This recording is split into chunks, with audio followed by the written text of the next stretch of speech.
I gave my stepmom the perfect Mother's Day gift, then watched her face as she realized what it really meant. My stepmom, Monica, moved in when I was 13 and immediately became our house's self-appointed medical expert. She'd taken one CPR class at the community center, but somehow that made her qualified to diagnose everything. "You don't need Tylenol. Just drink water and stop being dramatic," was her favorite line whenever I complained about feeling sick. It started in February. I began feeling exhausted constantly, like bone-deep tired that sleep couldn't fix. My skin looked pale, almost gray, and I'd get dizzy standing up. "Growing pains," Monica declared without looking up from her phone. "Teenagers are always tired. It's called being lazy." When I mentioned feeling nauseous, she rolled her eyes. "Probably just anxiety. You kids today overthink everything." The dizziness got worse. I'd have to sit down in the middle of walking to class. My friends started asking if I was okay, but every time I brought it up at home, Monica would launch into her speech about teenage dramatics. By March, I was practically falling asleep standing up. My grades started slipping because I couldn't concentrate. I begged Dad to take me to a doctor, but Monica intervened every time. "She's fine, Frank. Don't waste money on unnecessary appointments. Kids her age just want attention." The breaking point came during biology class when everything went gray around the edges. I gripped my desk but nearly face-planted into my textbook. My teacher caught me and said,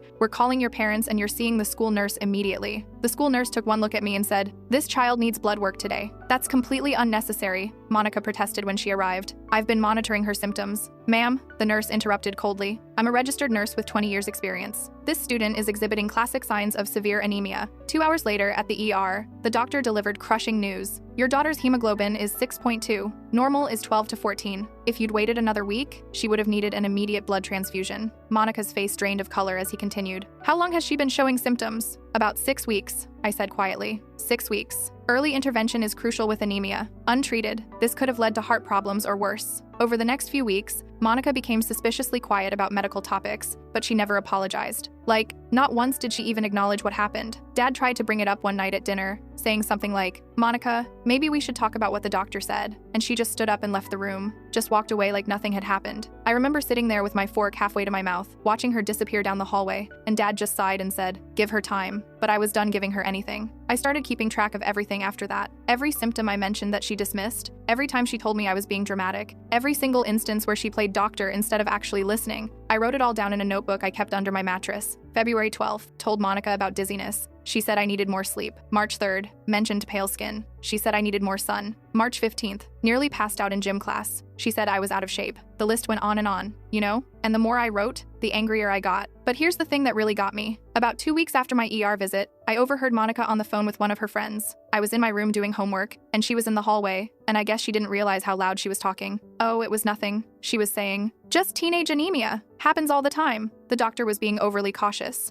I literally dropped my pen. She was still downplaying it, still acting like she hadn't almost killed me with her negligence. "Of course I knew something was wrong," she continued. "I was monitoring the situation. I had it under control. I had to bite my knuckle to keep from screaming." That's when I started planning. Mother's Day was coming up in about 8 weeks, and Monica had already started dropping hints about what she wanted. "You know, a nice spa day would be lovely," she'd say at breakfast. Or, "I've always wanted one of those fancy coffee makers." She talked about Mother's Day like she actually deserved to be celebrated, like she was some kind of devoted parent instead of someone who nearly let me die because she was too proud to admit she was wrong. Meanwhile, my stepmom kept up her medical expert act with literally everyone. At the grocery store, she'd tell complete strangers they didn't need their reading glasses, they just needed better lighting. At church, she diagnosed the pastor's wife with gluten sensitivity based on nothing. "Trust me," she'd say, "I know these things." And people believed her because she said it with such confidence, you know? She had this way of making you feel stupid for questioning her, even when she was spouting complete nonsense. My younger stepbrother started having headaches around this time. He was 11, and he'd come to breakfast, rubbing his temples, looking miserable. "My head hurts," he'd say, and Monica would barely look up from her phone. "You're probably dehydrated. Drink more water." This went on for weeks. Every morning, same thing. Headache, drink water, shut up. I watched it happening and felt sick to my stomach because I knew exactly what was going on. She was doing to him what she'd done to me, but I was still recovering, still dealing with iron supplements and weekly blood tests, and I didn't have the energy to fight that battle yet. Then he started throwing up. Not every day, but enough that it was a pattern. Morning vomiting, usually right after breakfast. "Probably eating too fast," Monica would say.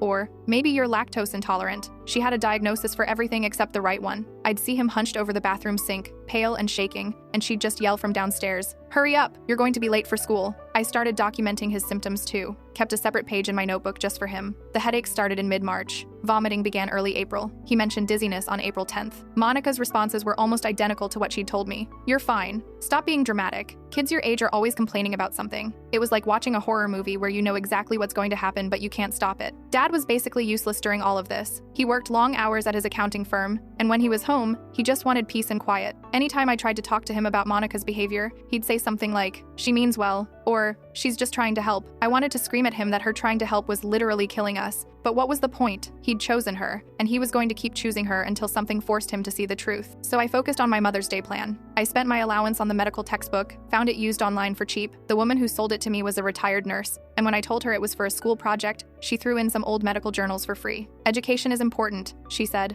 and I just smiled and thanked her. If only she knew what I was really planning. I printed out my blood test results from the patient portal. The hospital had given us access to all my medical records online, and Monica had no idea I could see them. I printed the page showing my hemoglobin at 6.2, and I used a red marker to circle the number over and over until the paper almost tore. Then I printed the doctor's notes from that visit. Patient presenting with severe anemia, likely untreated for 6 to 8 weeks. Caregiver reports dismissing symptoms as normal teenage behavior. Immediate intervention required to prevent cardiac complications. The photo of me in the hospital bed was easy. Dad had taken it without thinking. Just a quick snap to send to my aunt to let her know I was okay. In it, I looked absolutely terrible. Gray skin, dark circles under my eyes, an IV in my arm. I was half asleep, barely able to keep my eyes open. It was perfect. I spent 2 weeks working on the card. I must have written it 20 different times before I got the wording just right. It needed to be cutting, but not obviously cruel. It needed to look like a sincere thank you note until you actually read the words. "Thank you for teaching me that when someone says they're not feeling well, we should always believe them. Your stepdaughter who could have died." Simple, direct, impossible to misinterpret. Monica had planned this big Mother's Day brunch at her favorite restaurant. She'd invited all her friends, including the nurses she volunteered with at the hospital. She'd been bragging about it for weeks, talking about how nice it would be to celebrate with her girls. I heard her on the phone with the restaurant, making sure they had the private room, making sure the decorations would be perfect. She was so excited, so sure this was going to be her special day. The night before Mother's Day, I couldn't sleep. I kept going over the plan in my head, making sure I hadn't forgotten anything. The textbook was bookmarked to the right page. The blood test results were crisp and clear. The photo was printed on good quality paper so it wouldn't look cheap. Everything was arranged perfectly in the white box, with tissue paper to make it look like an actual gift. I'd even tied it with a ribbon, because why not go all the way? Mother's Day morning, Monica was in the best mood I'd seen her in months. She was humming in the bathroom while she got ready, trying on different outfits, asking Dad which earrings looked better. "This is going to be such a nice day," she kept saying. "I can't wait to see everyone." I just smiled and nodded and held the wrapped box in my lap during the car ride to the restaurant. Her friends were already there when we arrived. Nancy, the ICU nurse with 30 years of experience. Beth, who worked in pediatrics. Jennifer, from the cardiac unit. All of them actual medical professionals with actual degrees and actual knowledge. They greeted Monica with hugs and compliments, cooing over her dress, admiring her new hairstyle. I sat at the end of the table and waited. We ordered food, made small talk. Monica kept glancing at the gift I'd placed on the table in front of her, obviously eager to open it. "Can I open it now?" she asked, like a kid on Christmas morning. I shrugged. "Sure. I mean, it's your day, right?" She beamed at me, and for a second, I almost felt bad. Almost. Then I remembered sitting in that ER, listening to the doctor say I could have died, and the feeling passed. She untied the ribbon carefully, folded the tissue paper, lifted the lid. I watched her face change as she processed what she was seeing. Confusion first, then recognition, then something that might have been fear. She pulled out the textbook slowly, saw the bookmarked page, saw the highlighted symptoms: fatigue, pallor, dizziness, weakness, rapid heartbeat. All the things I'd told her about, all the things she'd dismissed. Then she saw the blood test results. Her hand shook slightly as she unfolded the paper, saw the circled numbers, read the doctor's notes. The table had gone quiet. Nancy leaned over to see what Monica was looking at, and I watched her expression change too. "Monica," Nancy said slowly, "what is this?" Monica didn't answer. She was staring at the photo now, the one of me in the hospital bed, looking like I was halfway to dead. Her face had gone completely white, all the color draining out like someone had pulled a plug. "I don't," she started, but her voice cracked. "This isn't." "Let me see that," Nancy said, and she wasn't asking. She took the textbook from Monica's hands, read the bookmarked page, then she picked up the blood test results, then the photo. The other nurses crowded around, all of them reading, all of them putting the pieces together. "Monica," Nancy said, and her voice was ice cold now, "please tell me you didn't ignore severe anemia symptoms." Nancy's face hardened. That's textbook for increased intracranial pressure. The silence that followed was deafening, honestly. You could literally hear the air conditioning humming in the background, silverware clinking from other tables, but at our table, nothing. Just 7 women staring at Monica, waiting for an explanation that wasn't going to make this better. My stepbrother had been sitting next to Dad, playing on his phone like kids do at boring adult brunches. But when Nancy said that, his head snapped up. He looked at me, then at Monica, then back at me. I saw the exact moment it clicked for him, saw his eyes go wide. He knew. He'd heard the nurses talking about symptoms, seen the medical textbook, and now he was putting together what it meant for him. "Wait," he said, his voice small. "What's intracranial pressure?" Nancy looked at him like she'd just noticed he was there. Then she looked at Monica, and something shifted in her expression. "Sweetheart," she said gently, "how long have you been having headaches?" He glanced at Monica nervously. "A while? Like since March, I guess." "And the throwing up?" Nancy asked. Her voice was still gentle, but there was steel underneath. "How long has that been happening?" "I don't know. A month maybe?" Mom said it's probably because I eat too fast. He said it like he was trying to defend her, like he was hoping this would all turn out to be a misunderstanding. Beth, the pediatric nurse, set down her mimosa with a sharp click. "Monica, are you kidding me right now? You have a child presenting with chronic headaches and morning vomiting, and you didn't take him to a doctor?" "He's fine," Monica said quickly. "It's just kids get headaches. It's stress from school or screen time or…" "Bullshit," Nancy interrupted flatly. "You know damn well those are red flag symptoms, especially in a child." She turned to my dad, who'd been sitting there looking confused this entire time. "Frank, when's the last time you took your son to a doctor?" Dad opened his mouth, closed it. "I don't. Monica handles the medical stuff. She said he was fine. She said he was fine." Nancy's laugh was bitter. "She said your daughter was fine too, and her hemoglobin was 6.2. Do you understand what that means, Frank? Do you understand that if your daughter had waited another week, she would have needed a blood transfusion?" She jabbed her finger at the photo of me in the hospital bed. "Does this look fine to you?" I was monitoring the situation. Monica tried, but her voice was shaking now. "I was keeping an eye on both of them. I would have taken them to the doctor if it got serious." "It was serious," Jennifer cut in. "Severe anemia is serious. A 6-week-old headache is serious. Morning vomiting in a child is serious. This is basic stuff, Monica. This is first-year medical school stuff. Hell, this is WebMD stuff." I pulled out my phone and texted my stepbrother under the table. "Do you get dizzy when you stand up?" I watched him read the message, watched him nod slowly. "Does the light hurt your eyes sometimes?" Another nod. "Have you told Monica about any of this?" He started typing back, and his response made my stomach drop. "Yeah, lots of times. She said I'm just trying to get out of school." I held up my phone so Nancy could see the conversation. She read it, and I swear I've never seen someone look so angry while sitting completely still. "Frank," she said, "you need to take your son to the emergency room. Right now. Today. This minute." "That's not necessary," Monica protested. "If you finish that sentence with anything other than sick and needs medical attention,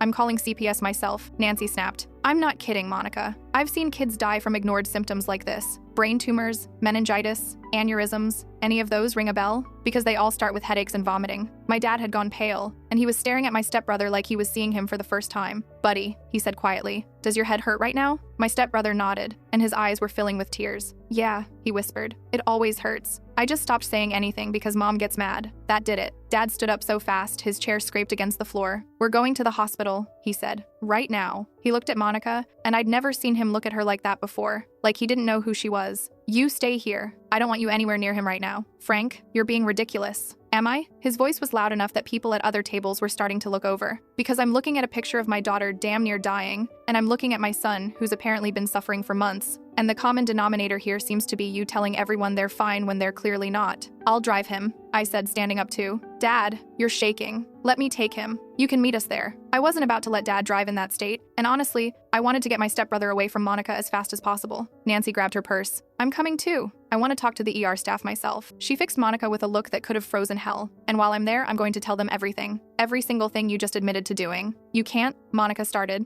"Watch me," Nancy said coldly. "I'm a mandatory reporter, Monica. Did you forget that? The second you admitted to ignoring serious symptoms in not one but 2 children, you made this my legal obligation." I grabbed my stepbrother's hand, and he squeezed back hard. He was crying openly now, and I didn't blame him. "Come on," I said gently. "Let's go get you checked out, okay? Everything's going to be fine." We were halfway to the parking lot when I heard Dad's voice rising behind us, telling Monica to sit down, telling her she wasn't going anywhere until they finished this conversation. I heard her crying, heard her friends' voices joining in, all of them angry, all of them demanding answers. But I didn't look back. I just kept walking, kept holding my stepbrother's hand, and Nancy walked on his other side like a bodyguard. The ER on Mother's Day wasn't as crowded as I expected. Nancy marched straight up to the triage desk and laid it all out in professional medical terminology that had the nurse's eyes getting wider and wider. 11-year-old male, chronic headaches for approximately 8 weeks, morning emesis for 4 weeks, photophobia, dizziness on standing. Symptoms were repeatedly dismissed by caregiver despite child's complaints. Given family history of severe anemia being ignored in another child, I'm concerned we're looking at increased intracranial pressure and requesting immediate CT scan. They took him back within 10 minutes. Nancy went with him while I sat in the waiting room, and that's when I finally let myself feel it, the rage, the fear, the absolute disbelief that Monica had done this again,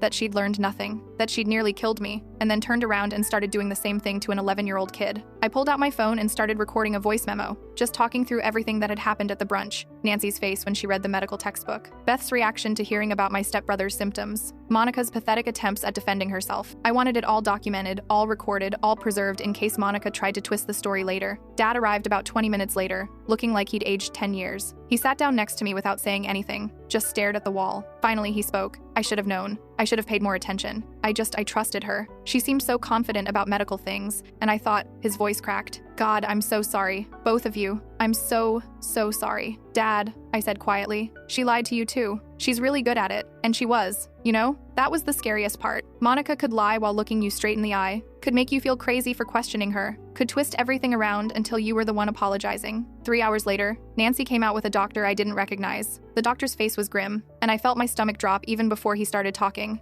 Mr. Peterson, he said, we need to speak with you about your son's CT results. We followed him to a private consultation room, the kind they use when the news is bad. My hands were shaking. The doctor sat down across from us and pulled up images on his tablet. Your son has a brain tumor, he said bluntly. It's called a craniopharyngioma, located near the pituitary gland. It's been growing for at least 6 months, probably longer. The headaches, vomiting, and visual disturbances are all classic presentation. Dad made a sound like he'd been punched. A brain tumor, he repeated numbly. My son has a brain tumor. It's operable, the doctor continued. But I need you to understand something. If you'd brought him in when the symptoms first started, we could have removed it laparoscopically. Small incisions, minimal invasive procedure, maybe 3 days in the hospital. But it's been growing unchecked for months, and now it's significantly larger. We're looking at a craniotomy, which means opening the skull. It's major surgery with higher risks and longer recovery time. But he'll be okay? I asked. Like, he's going to survive this, right? The surgery has about an 85% success rate for full removal, the doctor said carefully. But there are risks. Hormone deficiencies, vision problems, learning difficulties, and there's always the risk of complications during surgery. He looked at Dad. I'm going to be frank with you, Mr. Peterson. Every week this tumor went untreated, the risks increased. If you'd waited another month or two, we might have been looking at a completely different outcome. Nancy leaned forward. Doctor, I need to know, did the caregiver's negligence directly contribute to the worsening of this condition? The doctor glanced at her, then at Dad. I'm going to document in my notes that the child presented with classic symptoms that went untreated for an extended period. The hospital's social work department will be conducting a follow-up interview. That's standard protocol in cases like this. CPS, Nancy clarified. You're calling CPS. That's not my department, the doctor said carefully. But yes, a report will be filed. Dad put his head in his hands. I sat there feeling numb, watching him fall apart, and all I could think was that Monica did this. Monica looked at an 11-year-old kid throwing up every morning and told him to chew his food slower. Monica heard him complaining about headaches for 2 months and said it was too much screen time. Monica almost killed him. The surgery was scheduled for the next morning. They wanted to move fast, before the tumor got any bigger. Dad called his sister to come stay with me, called his boss to explain he'd need time off, called the hospital billing department to figure out insurance. He did not call Monica. He didn't even mention her name. Meanwhile, back at the restaurant, things were apparently going very, very badly for Monica. I found out later from Nancy, who texted me updates throughout the afternoon.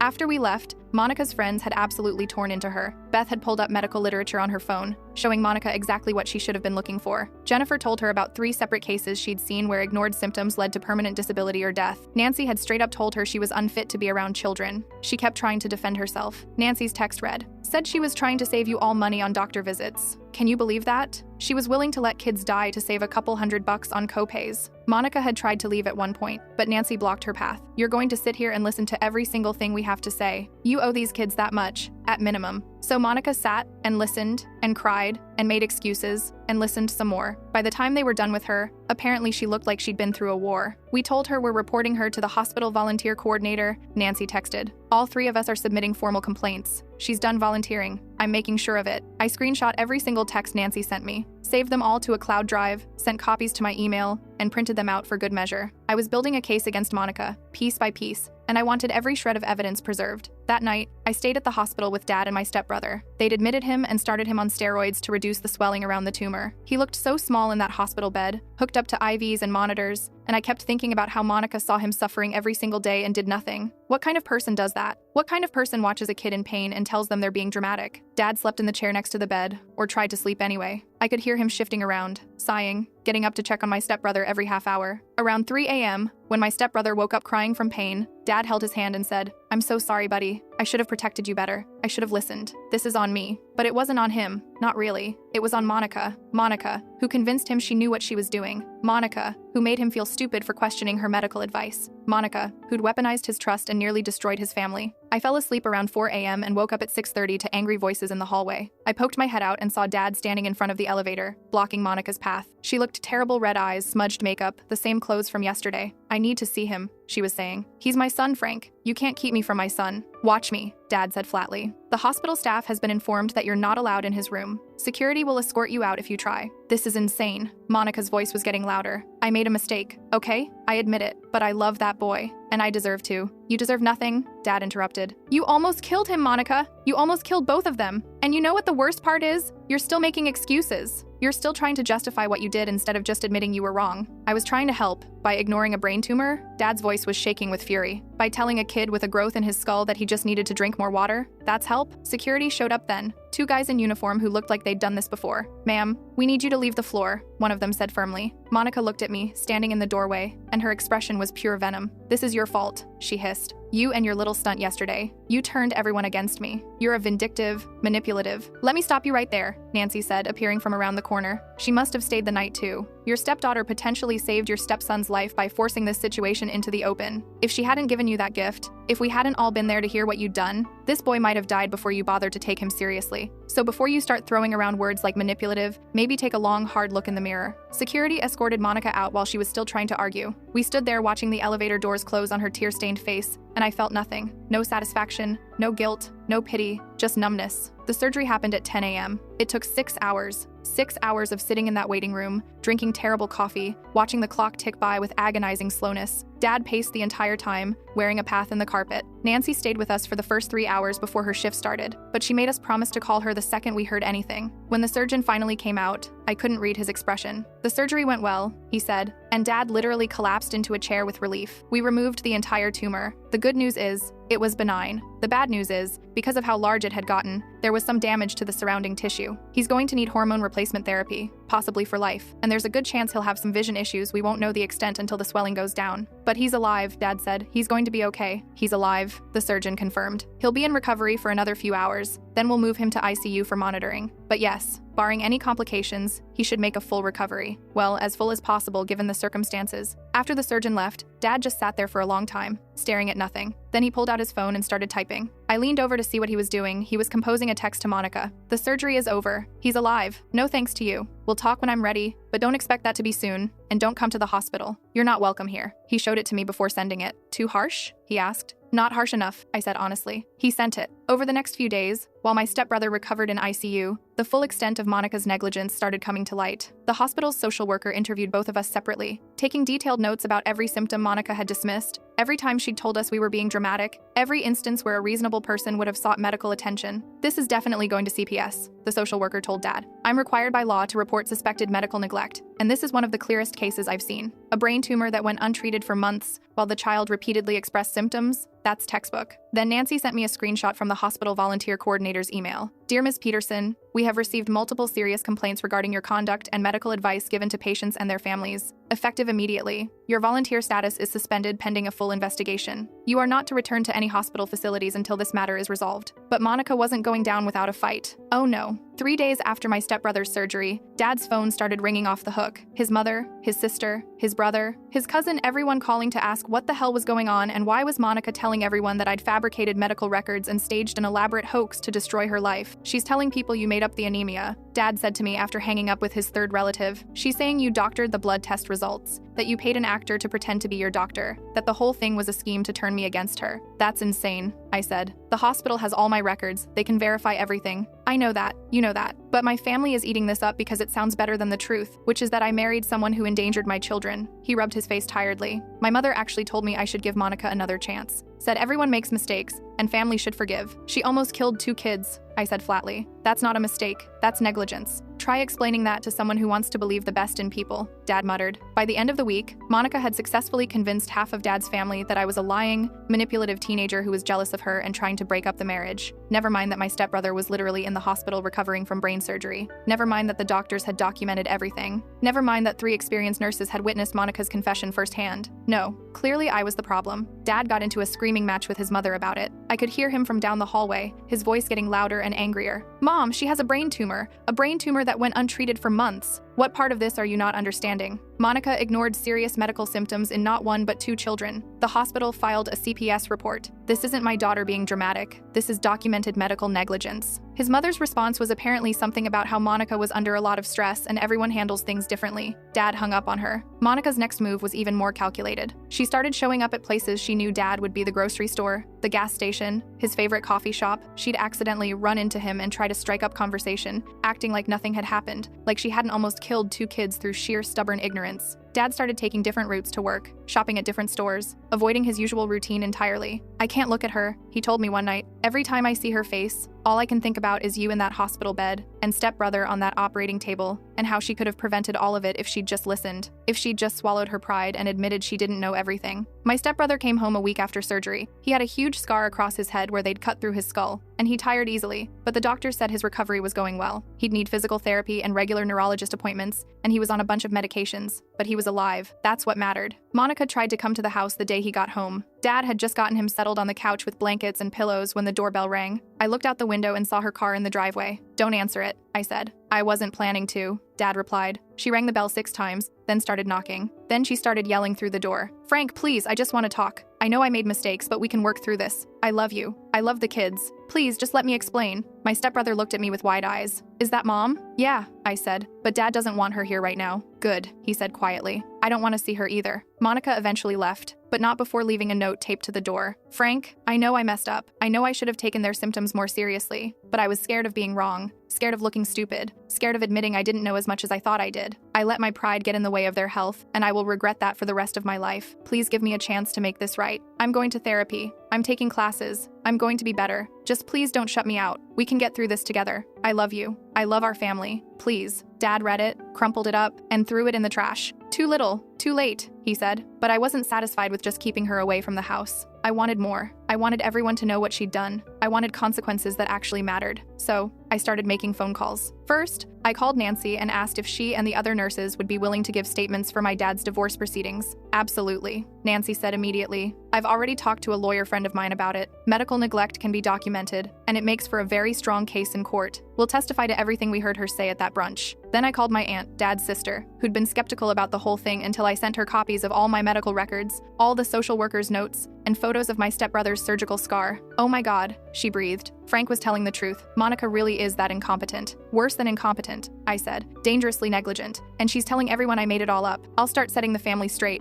my aunt promised. This is unacceptable. I also started documenting everything Monica did. Every time she showed up somewhere Dad was, I noted the date and time. Every message she left on his phone, I saved. Every note she left on the door, I photographed. I was building a case, brick by brick, proving that she was harassing us, that she refused to accept responsibility, that she was more concerned with saving her reputation than acknowledging what she'd done. Dad finally hired a lawyer, a really good one, the kind who specialized in high-conflict divorces. The lawyer took one look at all my documentation, the medical records, the witness statements from the nurses, the social workers' reports, the CPS investigation notes, and said, "This is one of the most clear-cut cases of medical neglect I've seen. She doesn't have a leg to stand on." Monica's reaction to being served with divorce papers was predictable. She showed up at the house again, banging on the door, screaming about how Dad couldn't do this, how she had rights, how she'd fight him for everything. "This house is half mine," she yelled. "You can't just kick me out. I have a claim to everything, the house, the cars, the savings. You're not getting rid of me that easily." Dad called the police. They escorted her off the property and warned her about harassment. She left crying, but not before screaming at me through the car window. "You did this! You ruined everything!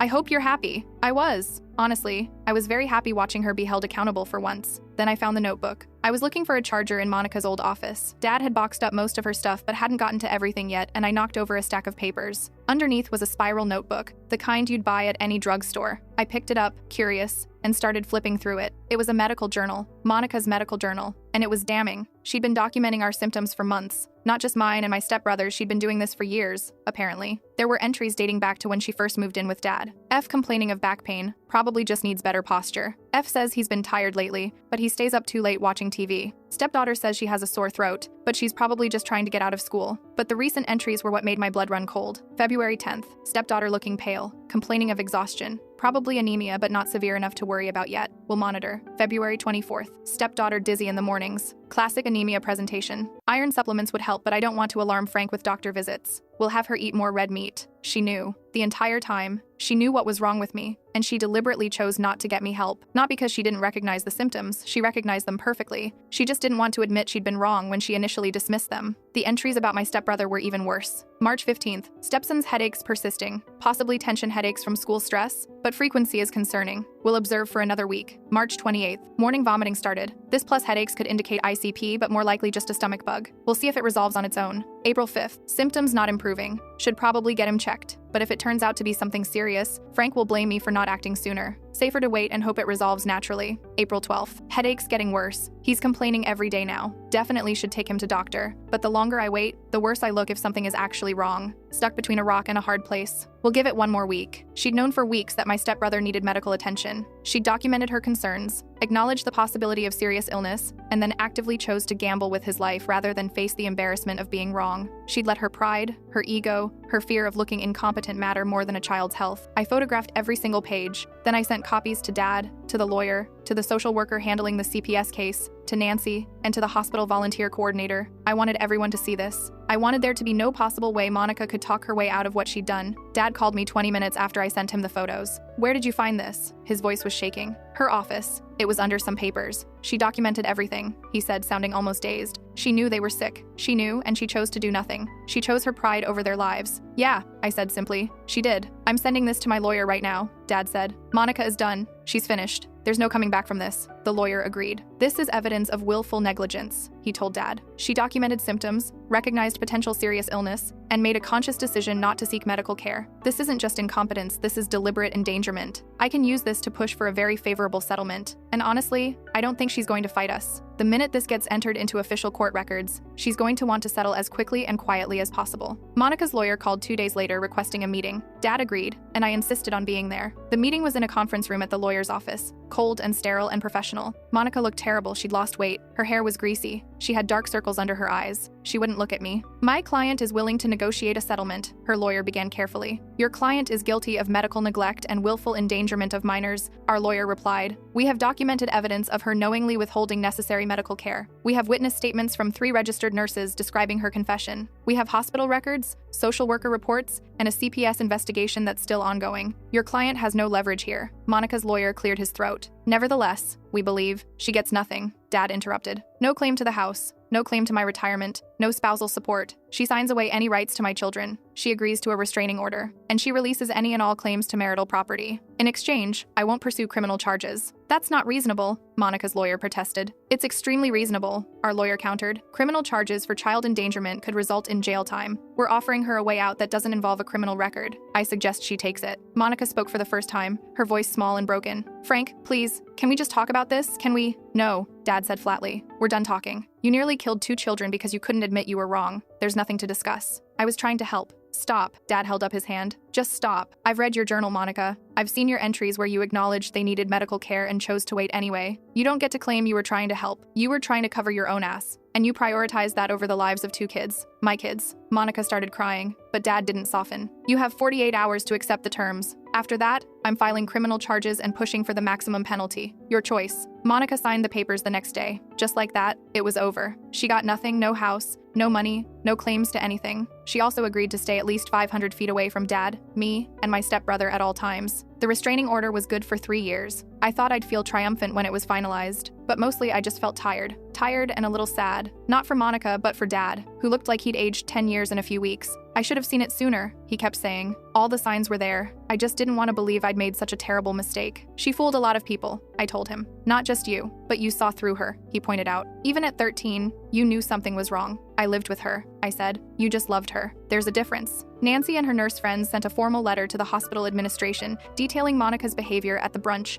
and her admission of providing medical advice without proper qualifications. The hospital's response was swift. Monica was permanently banned from volunteering at any facility in their network, and they flagged her name in the system to prevent her from volunteering elsewhere. "She's trying to spin this as harassment," Nancy told me over coffee one afternoon. "She's telling people we ruined her life over a misunderstanding. But the hospital doesn't care about her excuses. They care about liability. And having someone who plays doctor without a license volunteering with patients is a massive liability. Good, I said. She shouldn't be anywhere near sick people. Agreed, Nancy said. And for what it's worth, I'm proud of you. What you did at that brunch took guts. You could have let her get away with it, could have stayed quiet to keep the peace. But you didn't. You made sure she faced consequences. And you probably saved other people from suffering the same negligence. About 2 months after the divorce was finalized, my stepbrother asked if we could have a family meeting. Dad and I sat down with him in the living room, and he took a deep breath. I want to talk about what happened with Mom, he said. About why she did what she did. Okay, Dad said gently. What do you want to know? I don't want to know anything, my stepbrother said. I want to tell you something. For a long time, I thought it was my fault. Like, if I'd been tougher, if I'd handled the headaches better, if I'd stopped complaining so much, maybe she wouldn't have gotten so frustrated. Maybe she would have taken me seriously if I'd been more convincing. Hey, I said immediately. No, none of this is your fault. You're a kid.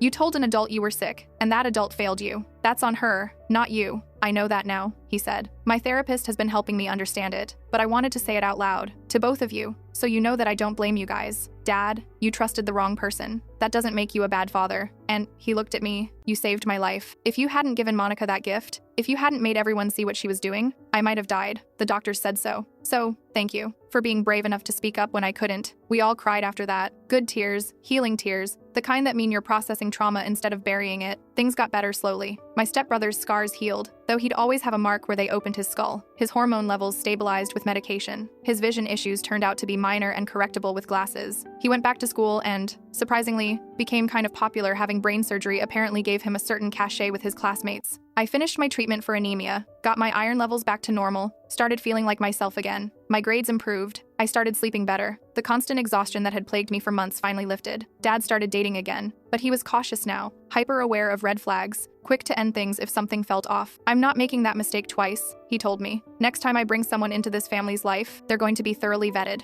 And Monica? Monica moved in with her sister. The one Nancy had mentioned was estranged from her. Apparently, the sister took her in out of obligation, not love, and it showed. Nancy kept me updated through the grapevine. Monica had tried to get a job at a different hospital's volunteer program and been rejected when her background check revealed she'd been banned from the original hospital. She tried to join a community first aid program and got kicked out when someone Googled her name and found the court records from Dad's divorce. She's basically blacklisted, Nancy told me. Nobody in the medical community wants anything to do with her. Word spreads fast when someone gets flagged for negligence. Good, I said, and I meant it. About 3 months after everything settled, I got a text from an unknown number. This is Monica. I know I'm not supposed to contact you, but I needed to say something. I'm sorry. I'm sorry for everything. I know you probably don't believe me, and I don't blame you, but I've been in therapy, and I've been doing a lot of thinking, and I finally understand what I did. I prioritized being right over being responsible. I let my ego endanger your lives. That's unforgivable, and I don't expect forgiveness. I just wanted you to know that I see it now. I see how wrong I was. I hope you and your brother are doing well. I hope you can both heal from what I put you through. I'm truly, deeply sorry. I screenshot the message and sent it to the lawyer to document the restraining order violation. Then I blocked the number. I didn't care if she was sorry. Sorry didn't erase months of suffering. Sorry didn't undo a brain surgery. Sorry didn't give back the time my stepbrother lost while a tumor grew unchecked in his skull. Sorry meant nothing. 2 weeks later, I heard through my aunt that Monica's sister was kicking her out. Apparently living with Monica for a few months was enough to remind the sister exactly why they'd been estranged in the first place. Monica had been trying to give medical advice to the sister's kids, and the sister had told her to pack her bags and get out. Where's she gonna go? I asked my aunt, not because I cared, but because I was curious. I have no idea, my aunt said. And frankly, I don't care. She made her bed. Now she can lie in it. Monica tried calling Dad, asking if she could stay at the house just for a few weeks, just until I get on my feet. Dad's response was to remind her about the restraining order and threaten to call the police if she contacted him again. She tried reaching out to some of her old friends from the hospital volunteer program, but Nancy had made sure everyone knew exactly what Monica had done, and nobody was willing to help her. She'd burned every bridge, alienated everyone who might have supported her, and now she was facing the consequences of her own actions. And honestly, I felt nothing watching it happen. No pity, no satisfaction, nothing. She was just a person who'd made terrible choices and was now dealing with the fallout, and that had nothing to do with me anymore. My stepbrother asked about her once. Do you think Mom will ever change? He said one evening while we were watching TV. I don't know. I said honestly, maybe. People can change if they really want to. But even if she does, that doesn't erase what she did. And you don't owe her anything, not forgiveness, not a second chance, nothing. What you owe is to yourself. You owe it to yourself to heal and move forward. I think I'm okay with never seeing her again, he said quietly. Then that's your choice, I told him. And it's a valid one. Monica's sister kicked her out after 1 week. Make sure to click on the screen to watch another story.